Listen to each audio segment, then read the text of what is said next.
Uma mãe foi pega roubando comida para dar de comer à filha. O dono do supermercado podia ter deixado passar. Em vez disso, mandou punir ela na frente de todo mundo. O que ele não sabia é que havia alguém na fila testemunhando tudo. E esse alguém era Lúcio Flávio. O supermercado Prado Irmãos ficava numa das avenidas principais do bairro de Cascadura, no subúrbio carioca, e era o tipo de estabelecimento que dominava o comércio local não por qualidade, mas por ausência de alternativa. Era o maior da região, o que no vocabulário do varejo significa que era o único com capacidade de estoque suficiente para atender a demanda de um bairro inteiro. Seus corredores eram longos, mal iluminados em alguns trechos, com prateleiras que misturavam marcas caras com marcas baratas sem critério aparente, e com um atendimento que refletia com precisão a cultura do lugar. Funcional, impessoal, sem margem para a gentileza que custa tempo. O dono se chamava Osmar Prado, herdara o negócio do pai, que havia construído o supermercado nos anos 70 com o trabalho genuíno de quem começa do zero. Osmar havia recebido o que o pai construiu e havia ampliado, não com o mesmo trabalho, mas com a vantagem competitiva de quem já tem estrutura quando os concorrentes menores ainda estão tentando se estabelecer. Era eficiente no sentido estrito do termo. Sabia onde cada centavo entrava, sabia onde cada centavo saía e tratava qualquer desvio nessa equação com uma seriedade que havia ultrapassado o limite do razoável e chegado num território que as pessoas que trabalhavam para ele reconheciam como crueldade administrativa. Osmar Prado não era um homem que gritava, não precisava. Havia aprendido que o poder exercido em voz baixa assusta mais do que o poder exercido em voz alta, porque voz alta pode ser respondida, pode ser contestada, pode gerar confronto que equilibra os lados. Voz baixa é sentença, e Osmar gostava de sentença. Havia uma política no supermercado sobre furtos que todos os funcionários conheciam e que nenhum questionava em voz alta. Tolerância zero, exposição pública do infrator, acionamento da segurança independente do valor subtraído e, em casos que Osmar julgasse necessário, intervenção pessoal sua antes da chegada da polícia. Intervenção que na prática significava humilhação calculada, conduzida no meio do corredor diante dos outros clientes com o objetivo declarado de servir de exemplo. Era uma política que havia sido aplicada antes. Havia histórias. Os funcionários mais antigos sabiam de pelo menos 2 casos em que pessoas haviam saído do supermercado em estado de colapso emocional depois de passar pelo que Osmar chamava, com a escolha de palavras específica de quem gosta de eufemismo, de procedimento padrão. Naquele sábado de manhã, o procedimento padrão seria aplicado mais uma vez. O nome dela era Simone, 36 anos, 2 empregos que somados não chegavam a um salário mínimo completo depois dos descontos, e uma filha de 8 anos chamada Beatriz, que havia ficado doente na semana anterior com uma infecção que precisava de antibiótico e que o posto de saúde havia demorado 4 dias para liberar, 4 dias em que Simone havia gastado o que havia guardado para o fim do mês, com farmácia e com os dias de trabalho que havia perdido para ficar com a menina. Chegar ao sábado sem dinheiro para comida não havia sido negligência. Havia sido a matemática impossível de quem vive no limite e encontra uma emergência que o limite não comporta. Simone havia entrado no supermercado com a intenção que qualquer mãe naquela situação teria: pegar o mínimo que precisava para a filha comer naquele dia. Havia pegado um pacote de biscoito, uma caixinha de suco, um pão de forma. Havia olhado para o caixa, havia olhado para a carteira, havia feito a conta que não fechava e havia feito uma escolha que não era falta de caráter, era falta de alternativa. Colocou os itens embaixo do casaco, caminhou em direção à saída. O segurança estava esperando na porta. A câmera havia capturado tudo. O que aconteceu nos 2 minutos seguintes foi rápido e calculado. O segurança chamou. Simone parou. Os itens foram retirados. E então o segurança, seguindo o procedimento que havia sido estabelecido pelo dono, falou pelo rádio. Osmar Prado veio pessoalmente. Ele chegou ao corredor de entrada com a calma de quem tem todo o tempo do mundo, com as mãos nos bolsos da calça, com aquela postura específica de autoridade doméstica que só funciona dentro do próprio território. Olhou para Simone, olhou para os itens que haviam sido colocados no balcão da segurança e então começou a falar. Não gritou, nunca gritava, mas falou de um jeito que todo mundo ao redor ouvia com clareza. Disse que aquilo não era novidade, que havia todo tipo de pessoa tentando levar o que não era seu, que o supermercado não era caridade, que se todo mundo fizesse o que aquela mulher havia feito, não haveria supermercado para ninguém. Usou a palavra desonesta 2 vezes. Disse que ia chamar a polícia. Disse que ia garantir que o caso fosse registrado. Disse tudo aquilo devagar, com precisão, olhando para Simone de uma forma que era pior do que qualquer grito, porque não deixava espaço para a resposta, não abria nenhuma brecha para a dignidade. Simone estava com os olhos no chão. Não chorava ainda. O tipo de humilhação que Osmar estava conduzindo tem um efeito específico no corpo. Paralisa antes de partir. A pessoa fica ali parada, absorvendo, sem conseguir articular defesa, porque a defesa pressupõe que o outro está aberto a ouvir. E Osmar claramente não estava. Havia talvez 15, 20 pessoas ao redor. Clientes que haviam parado. Alguns olhavam, alguns desviavam o olhar. Nenhum falou, exceto um. Uma voz de homem, nem alta nem baixa, do ponto exato entre os dois que faz com que seja ouvida sem ser bravata. Disse, você já terminou? Lúcio Flávio havia chegado ao supermercado naquela manhã por uma razão prosaica. Precisava de algumas coisas. Havia passado por ali porque ficava no caminho. Estava na fila de um dos caixas quando o rádio do segurança havia chamado. Havia visto Osmar Prado atravessar o supermercado com aquela postura de proprietário em missão. Havia se movido na direção do corredor de entrada com a calma de quem está apenas verificando o que está acontecendo. Havia chegado a tempo de ouvir o suficiente. Quando falou, Osmar Prado virou-se com a expressão de quem não estava esperando interrupção. Olhou para Lúcio Flávio com o escrutínio rápido de quem está avaliando se a interrupção tem peso suficiente para ser levada a sério. Lúcio Flávio não recuou. Ficou onde estava, olhando para Osmar com a estabilidade específica de quem não precisa de postura ameaçadora para comunicar que não vai sair do lugar. Disse que havia uma criança doente em casa. Disse que o valor dos itens era menos de R$ 15. Disse que havia visto o que havia acontecido e que havia uma forma de resolver aquilo que não incluía o que estava sendo feito agora. Osmar respondeu que não havia pedido opinião, que o estabelecimento era dele, que havia procedimento. Lúcio Flávio disse que sim, havia procedimento, e que procedimento podia ser muito conveniente ou muito inconveniente, dependendo de quem estava usando e de como estava sendo usado. Houve um momento de silêncio. Osmar ainda estava avaliando. Ainda não tinha dimensão completa do que estava na frente dele.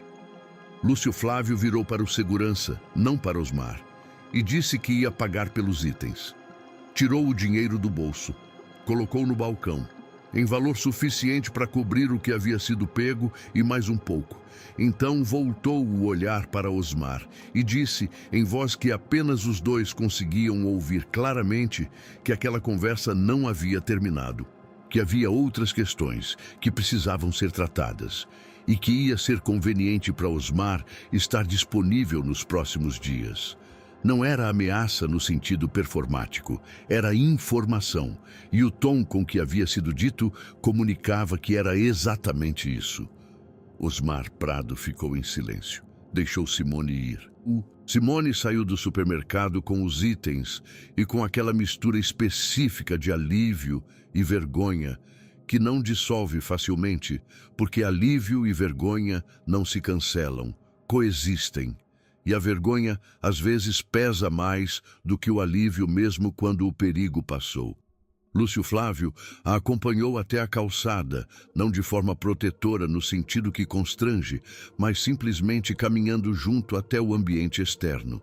Na calçada, perguntou como ela estava.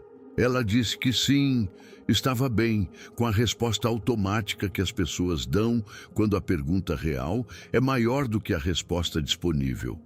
Ele não insistiu na pergunta. Deu a ela um número de telefone.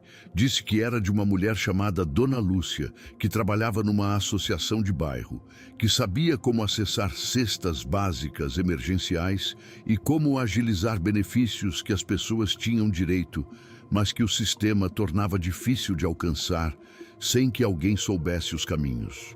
Disse isso como informação prática, sem paternalismo, sem a condescendência de quem está ajudando de cima para baixo. Simone guardou o número. Agradeceu com a brevidade de quem ainda está processando o dia inteiro de uma vez só. Lúcio Flávio voltou para dentro do supermercado. O que havia dito a Osmar Prado sobre outras questões não havia sido improviso. Havia sido a abertura de algo que já havia começado a se formar na cabeça dele durante os minutos em que havia observado a cena no corredor. Porque Osmar Prado não era apenas um dono de supermercado com política cruel para furtos. Era um dono de supermercado com um conjunto de práticas que iam muito além do corredor de entrada. Lúcio Flávio conhecia o bairro. Conhecia pessoas que haviam trabalhado no Prado Irmãos. Conhecia histórias que circulavam em conversas de calçada e que nunca chegavam a lugar formal porque as pessoas envolvidas não tinham condição de tornar formal o que sabiam. Histórias sobre como Osmar tratava funcionários, sobre como lidava com fornecedores pequenos que dependiam do supermercado como cliente principal, sobre como o supermercado operava em relação à vigilância sanitária e às inspeções que nunca resultavam em notificação, apesar de condições que deveriam resultar. Havia uma razão pela qual as inspeções não resultavam em notificação. Havia nomes nessa razão, e havia dinheiro nesses nomes. Nos dias seguintes, Lúcio Flávio se moveu pelo bairro da forma que se movia quando havia algo a ser mapeado. Conversas curtas com pessoas específicas, presença em lugares onde a informação circulava naturalmente, perguntas que pareciam casuais e que não eram. O quadro que foi se formando era mais substancioso do que o episódio do supermercado havia sugerido. Havia funcionários que trabalhavam sem registro, não um ou dois. A maioria do pessoal de estoque e de limpeza havia meses sem carteira assinada, recebendo em dinheiro, sem FGTS, sem qualquer proteção que o vínculo formal garantiria. A informalidade havia sido apresentada a eles como favor. Você não precisa de papel, você recebe na mão mais rápido, sem desconto. O que não havia sido dito era que sem papel também não havia aviso prévio. Não havia seguro-desemprego. Não havia nada quando Osmar decidisse que não precisava mais daquela pessoa.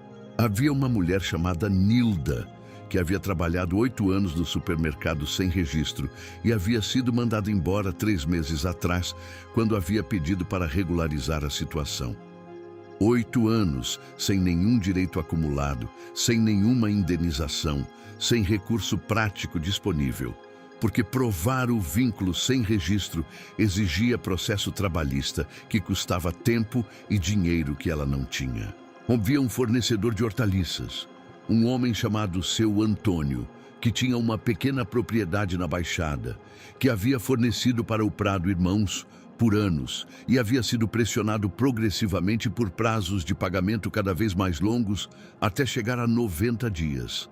O que na prática significava que Antônio financiava o supermercado com a produção própria e recebia quando Osmar decidia que era hora de pagar, que nem sempre coincidia com os 90 dias acordados. E havia o esquema com a vigilância sanitária. Um fiscal chamado Ribeiro, que aparecia nas inspeções, que encontrava irregularidades reais, câmara fria com temperatura fora do padrão, produtos vencidos, retirados da prateleira só durante a visita e recolocados depois, banheiro de funcionários em condição que não atendia nenhuma norma e que saía com um envelope e sem notificação. Ribeiro havia feito isso pelo menos 6 vezes nos últimos 2 anos. Os funcionários mais antigos sabiam. Não havia o que fazer com o que sabiam, porque Ribeiro era o fiscal. E denunciar o fiscal significava denunciar para quem, exatamente.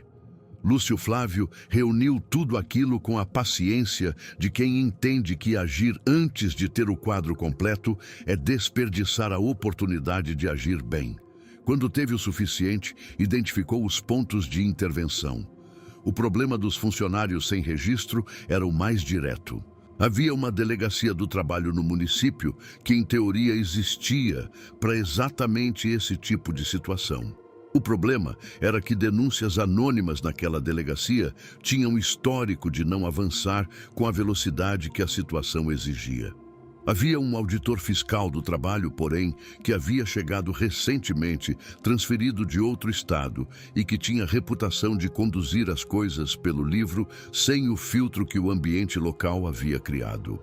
Esse auditor havia chegado ao conhecimento de Lúcio Flávio por um caminho lateral, e havia algo na trajetória dele que sugeria que era o tipo de profissional que respondia à denúncia documentada, da forma que denúncia documentada merecia.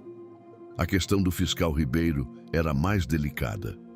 Envolvimento de servidor público em esquema de corrupção tinha um caminho específico e tinha atores específicos que precisavam estar envolvidos para que produzisse resultado real. Havia um contato no Ministério Público Municipal que Lúcio Flávio havia ativado antes em situação diferente e que havia demonstrado, naquela ocasião, ser o tipo de pessoa que não engavetava o que recebia se o que recebia era sólido. A questão do fornecedor seu. Antônio era a mais simples em termos de solução imediata, mas requeria uma peça adicional. Alguém que pudesse absorver a produção de Antônio enquanto a situação com o Prado Irmãos era resolvida. Porque se Antônio simplesmente parasse de fornecer sem ter para onde redirecionar a produção, ele seria a única vítima do seu próprio gesto. Havia uma rede de feiras e mercados menores na região que Lúcio Flávio conhecia o suficiente para identificar onde a produção de Antônio seria recebida. Não era solução permanente, era ponte enquanto a situação principal era tratada. A conversa com Osmar Prado aconteceu numa tarde, no próprio escritório do supermercado, nos fundos do estabelecimento. Osmar havia concordado com o encontro, não porque quisesse, mas porque a forma como o pedido havia chegado até ele, através de pessoas que ele reconhecia como parte de um universo que ele preferia não antagonizar sem necessidade, havia comunicado que recusar tinha um custo, que aceitar não tinha. O escritório era o espelho do homem, funcional, sem nenhum elemento que não servisse a algum propósito prático, com uma ordem que era controle disfarçado de organização. Lúcio Flávio sentou do lado oposto da mesa sem ser convidado. Ficou em silêncio por um momento, olhando para Osmar com aquela atenção tranquila que funcionava melhor do que qualquer ameaça, porque não dava ao outro a possibilidade de responder à provocação. Não havia provocação, havia apenas presença e espera. Então começou a falar. Não levantou a voz, não precisava. Disse o que sabia sobre os funcionários sem registro. Disse nomes, disse períodos, disse valores.